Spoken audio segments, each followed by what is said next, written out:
ഗോവയിൽ അടിച്ചുപൊളി മാത്രമല്ലായിരുന്നു കേട്ടോ.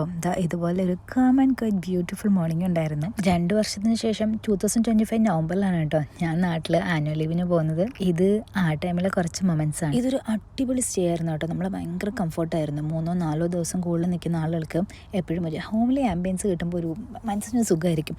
അതുപോലൊരു അടിപൊളി സ്റ്റേ ആയിരുന്നു ഇത്. വിളിക്കാത്ത അതിഥികളെ പോലെ ടാനും പിമ്പിളും ഒക്കെ ആവശ്യത്തിലേറെ മുഖത്ത് വന്നിട്ടുണ്ടായിരുന്നു. ജീവിതത്തിൽ ഇടയ്ക്കൊക്കെ ഒന്ന് പോസാകുന്നത് നല്ലതാണ് കേട്ടോ.